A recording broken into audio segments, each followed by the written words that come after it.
In the scene where Dylan Tucker is securing his family during the Purge, we see him use an app-based security interface. The UI is clearly the same as the interface of the Sandin security system seen back in the first movie. There have been many references to Sandin security since then. The company is never mentioned by name here, but it's clearly supposed to be the same system. To learn some of the interesting secrets hidden around the Yeehaw Purge, or as you may know it, the Forever Purge, stick around to the end of this video.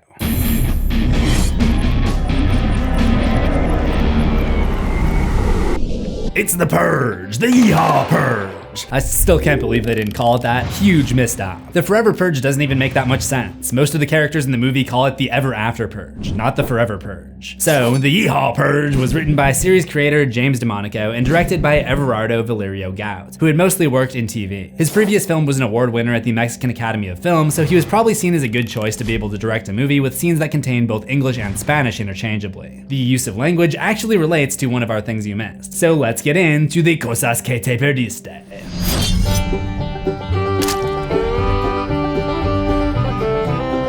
Early in the movie, we see the border wall between the US and Mexico, which now blocks citizens from being able to see into the other country, unlike the current wall, which has slits. This was probably done to increase the feeling of division and tension between the two nations. It goes along with the graffiti seen later: build bridges, not walls. It also allows people to deface the wall with graffiti, some of which is kind of impressive. This American flag has a hammer and sickle from the old USSR flag, suggesting that somebody wants to see the US transition to communism. The government in power during the Purge movies is the NFFA, or New Founding Fathers of America. They are portrayed to be objectively evil, but they are clearly not the type of evil that subscribes to communism. For example, the NFFA thrives on division between different levels of income, while communism looks to eliminate the free market entirely. So this symbol suggests the emergence of a new group, which we see before long. The opening titles show animated scenes of the USA, with each becoming corrupted with red splatters and scary imagery. One of these shows a good old-fashioned American barbecue, and the guests become corrupted with Purge masks, one of which looks like Kimmy's mask from the Purge election year. Also, there's one that I find funny. We see the street front with shops like Victoria's Bakery and Kyle's Dress Boutique, but when it glitches out, it just becomes Kyle's Dye. Now that sounds like somewhere I would shop. We learn that the NFFA has been voted back into power again. And this is where I need to pause the analysis for a little rant. The last movie chronologically before the Yeehaw Purge was the Purge election year, where we saw Senator Charlie Roan win the election, thus ending the NFFA's reign of power. But at the very end, there's an uprising. We're just now hearing reports about a few scattered incidents around the country where NFFA supporters are reacting violently to this defeat. They are burning cars, breaking windows, looting, attacking police officers. And then it just ends. The movie ends. Then they did a prequel, and then they did 2 seasons of the TV series, both of which took place before election year. So all this time, we're waiting to see what happened after the election. Finally, they announced the Yeehaw Purge. And it looks like it's gonna be about groups who refuse to stop purging. I thought it was gonna take place right after election year, but it's not. It's years later. President Roan would have been in power from 2040 to 2044. In the US, you can serve a maximum of 2 4-year terms, so if she was re-elected, she'd last until 2048. Our only real clue about the dates in the Yeehaw Purge is this poster for a Purge Week barbecue on Friday, March 19th. It doesn't matter if Roan served 1 or 2 terms. The first time March 19th lands on a Friday is the year 2049. Yes, the Purge has now caught up to Blade Runner and San Francisco Rush. This is what future tech looks like in Blade Runner 2049. Here's what it looks like in the Purge 2049. Transportation in Blade Runner, transportation in the Purge. I'm sure that real 2049 will fall somewhere in between, but still, we're getting scammed out of potentially cool sci-fi elements. Anyway, in America, we ended up not having to wait for a Purge movie to show us what it looks like when people refuse to accept losing an election, and that is as much time as I'm willing to spend on that. Our main characters this time are Juan and Adela, who are illegal immigrants looking to get away from the drug cartel in their home country. We see Adela making great effort to learn English. Everything in their house is labeled with sticky notes containing both the English and Spanish words: sink, dish, curtains, toaster, flower pot, plants, television, and others. She scolds Juan for not putting in the same effort that she does. Please, where are we? You need to practice your English. And she listens to an audio program that seems to teach her what to say if she ever gets caught. Repeat after me. I was just visiting friends in Texas. She's even seen with a book called English Fast Track Learning for Spanish Speakers, though it would make more sense if the title of the book was in Spanish, considering that the target audience wouldn't understand English until after reading the book. The reason I bring all of this up is because the language barrier comes into play at the end when Adela is captured and forced to call her people for help in order to lure them into a trap. She calls out in Spanish, and he demands she speak English so he can understand, but she refuses. As a result, her friends are able to save her. Usually in a movie, the main character goes through a character arc, where a character is one way at the beginning and undergoes a change that allows him or her to overcome an obstacle. In The Purge, James Sandin learns that a stranger's life is just as valuable as his family's and gives him a chance to live. In Anarchy, Leo Barnes realizes that revenge on his son's killer will not make him feel better about the loss. Adela almost has like a reverse character arc. She basically goes back to the way she was before the movie. It feels kind of backwards. Dylan has a more traditional character arc. At the beginning, he wants his culture to stay separate from Mexican culture, and he's envious of Juan's cowboy skills. At the end, he has to work together with Juan, and he finds that he is now the one crossing the border and integrating into Mexican society. In that sense, he's actually a lot like Leo Barnes in Anarchy, who started off wanting to be a lone hunter, but ended up being saved by his new friends. There are a lot of loose homages to previous Purge movies. One example is Thiago Harjon. Early on, we see him on TV preaching the truth about how the Purge is not effective at releasing anger. Later on, he meets with the main characters and helps escort them through danger. He's filling the role of Carmelo Johns in Anarchy or Dante Bishop in Election Year, the revolutionary that our characters see on TV and later meet up with to receive assistance. By the way, his broadcast about how the Purge actually only increases anger and does not decrease it is an echo of the research done by Professor Drew Adams in The Purge Season 2. Thiago doesn't specifically mention Professor Adams, but we can assume that he is referencing her study, which the NFFA unsuccessfully tried to cover up. Like in past Purges, there is a lot more we can learn from looking at some of the small details hidden in graffiti and artwork around the city.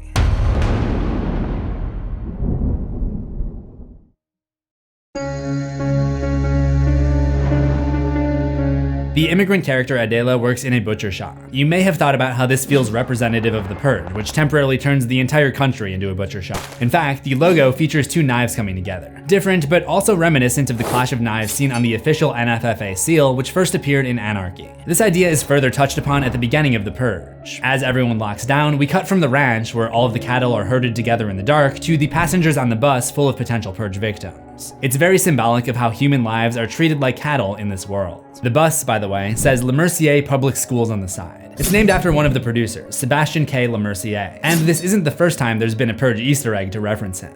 This right here is an original Lemercier. Overall, the NFFA takes a backseat this time thanks to the rise of the radical group, the Real Patriots of America. I've talked a lot in my Purge videos about how the NFFA is always associated with the color blue, which matches the color of the blue Baptisias. In the world of the Purge, people put out these flowers to show support for the Purge. We only see one example in this movie, maybe a sign that the NFFA is losing favor. On the contrary, the New Patriots of America logo is red. They probably made that choice so they can be viewed as enemies of the NFFA. I also noticed that the emergency broadcast screen is red again. They've also reinstated immunity for government officials ranking 10. Guess they didn't like their president getting killed too much in election year and decided to roll that one back. We don't see much of the blue Baptisias this time, but there is a new flower of importance, the red roses. Our characters are told to follow the roses if they ever get into trouble in America. Being red, they symbolize safety, whereas the blue flowers symbolize violence. I've talked before about how this is the opposite of what you'd expect, which is probably why the NFFA chose blue, to deceive people. These can be seen throughout the city. It's established that they guide our characters to safety, but what isn't immediately obvious is how the directions are hidden into each painting. This one is part of a mural with a one-way sign, telling them to go right. The next one has a Grim Reaper pointing to the left. This poster shows a Lucha Libre wrestler pointing up and to the right. The stem of this rose extends into an arrow pointing left. All of these signs lead them to the neon rose at the end. There are other relevant pieces of street art. When everyone arrives at the safe zone, I noticed artwork of a giant pair of eyes with a gunshot in between. The Purge TV series featured lots of eye graffiti as a symbol for the NFFA's dystopian surveillance. This area is essentially the new underground triage center from election year. The intercutting between it and the more comfortable conditions of the ranch family relaxing at home show how the Purge affects different social classes much more than others, an idea that's been heavy in the series ever since the first movie. It seems that the Florida Man meme is one of the many things that hasn't changed by 2049. The line that the broadcaster leaves us with before going off the air is also a significant reference. Good night, Texas, and good luck. It's a nod to the 2005 movie Good Night and Good Luck.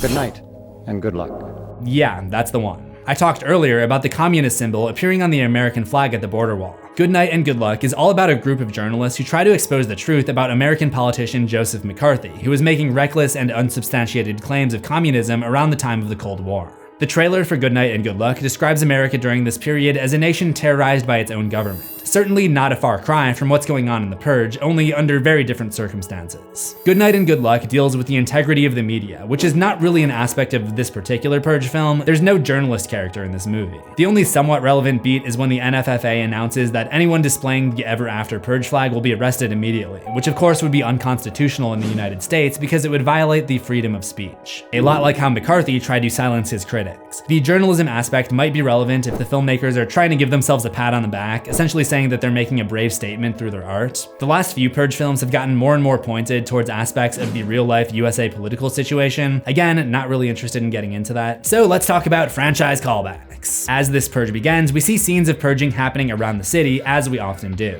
Here are a bunch of men tracking victims with dogs, as seen during the Anarchy. This dude gets dragged behind a motorcycle, something we saw in the first Purge. Then there's this firing squad set up right outside of a church. The firearms go off right as the church bells strike midnight. This is an example of midnight Purge mass, which we were first introduced to in the Purge election year. The saddest part about 2049 is not the Purge, but the fact that we still don't have protected bike lanes. Get it together, America. Later on, there's also an encounter with this guy with a swastika on his face, as kind of a spiritual successor to Earl Danziger, the neo-Nazi from election year. He refers to the gunshot sounds all around them as homegrown music from the heartland. I think he's meant to signify the attitude of some gun enthusiasts, the idea that it becomes a recreational activity, like listening to music, and they may lose sight of how dangerous these weapons actually are.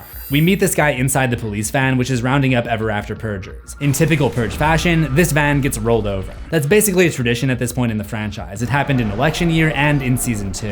One tradition they seemed not to uphold, however, was having a character named Sabian. Then there's this. Yes, they really did try to make a jump scare out of literally just a horse walking. Lol. Then we've got my favorite guy. His name's Kirk, the Yeehaw Purge. Then there are some not so great guys, like this man in a high-vis vest. Not exactly great for sneaking around during the Purge. He also uses a mallet as his weapon, even though it seems very easy to get guns in this world. Guess this dude's playing on hard mode, as were the motorcyclists who thought they could challenge a big truck. Not a battle you're gonna win. The characters realize their best bet is to seek asylum by crossing the border back into Mexico. I'm not going to talk about the Dracula, Frankenstein, and Psycho appearances because they're not even references, they're just there. But 99k USD is a damn good deal for a luxury condo, especially considering inflation by 2049. What a deal. I wonder if you can walk from there to the festival in Central Park. Better check website.com to find out.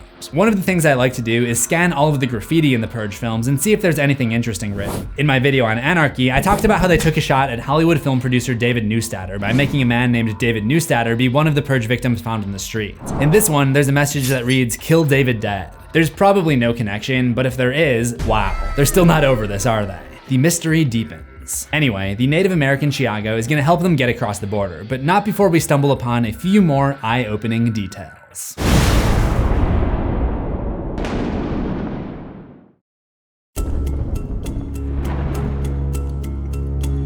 An interesting detail about the finale is that the Forever Purgers don't need masks anymore, but a couple of them continue to wear them anyway. I think it's generally accepted that the purpose of the mask is to hide the Purgers' identities because after the Purge, you gotta go back to work, and even people that participated are ashamed. But with the Ever After Purge, they aren't planning on ever going back to normal. Perhaps some were confident that it really would last forever, while others were not. But they do have these hats though. How much you wanna bet these are the same hats that they gave the cast and crew? We hear a new chant from the Purgers. Purge and purify. Ever after. Actually, it's more of a twist on an old classic. We first heard chants of Purge and Purify in election year. These anti-NFFA radicals have taken a motto from the NFFA and twisted it into something of their own. I think it's meant to be a parallel to groups that latch onto one political idea and fester into their own little cults or whatever. The battle rages on. This guy thinks he's in a Legend of Zelda game with the bomb arrows. As our characters get closer to the border, the Purgers close in on them. There's a Wilhelm scream. If you aren't familiar, the Wilhelm scream is a funny sound effect found in many, many movies, usually when a character falls down or gets shot or something. It's named after a character named Private Wilhelm from the 1953 Western film The Charge at Feather River, which used it over and over. You can find compilations on YouTube that show just how many movies, shows, and games have sampled this sound. So I was absolutely shocked that this is the first Wilhelm scream that I've pointed out on Things You Missed. I guess it kind of makes sense. It's a very silly sound effect, so it's probably not that likely to be used in horror movies. This is a horror channel. I guess it's fitting that the sound became famous in a Western, and I'm introducing it in this Purge movie with Western elements. We should start a Wilhelm counter. We'll see if we ever revisit that. Anyway, the characters make it across the border, and Dylan and Cassie are able to safely have their baby. It's a girl. want to hold your daughter? I'm sorry, what? What the f is going on here? Do they not know how this works? Did they just run out of pink hats? How do you run out of pink hats? This was supposed to be the last movie in the franchise, but it answers nothing and it really just raises more questions. In fact, the first thing we hear during the credits is, "This isn't over." What will the new America look like when this all ends? This isn't over. It wasn't long before James DeMonico suddenly had an idea for a new Purge movie, and reportedly it went into development. It's pretty clear now that we were lied to about the Yeehaw Purge being the last movie, but honestly, I'm kind of glad. This next one will allegedly bring Frank Grillo back. He's the guy that plays Leo Barnes. That's something that I wanted for this movie, and it wouldn't be right to close things out without a proper conclusion to the Leo Barnes trilogy. I'd also like to see the adult Charlie Sandin, the kid from the first one. He'd be in his 40s now. He's a character who lived most of his life in the Purge era, lost his father in the Purge at a very young age, and has been shown to be selfless the last time that we met him. He could be a useful character to turn to as the country continues to fall apart. As for villains, Joe Owens and Godhead 2.0 from the TV series are, as far as we know, still alive. They are among the most powerful villains that we've ever seen, and they could easily be side villains that work alongside one final threat. I'm probably hyping this up too much. We'll probably just get Frank Grillo, but when the Purge returns, so will I. With another episode of Things You Missed. Click the playlist on the left for all of my Purge analyses, and remember to subscribe to CZsWorld for new horrors every week. Ring the death bell and select all notifications, and I will see you in the next one. Assuming we both survive.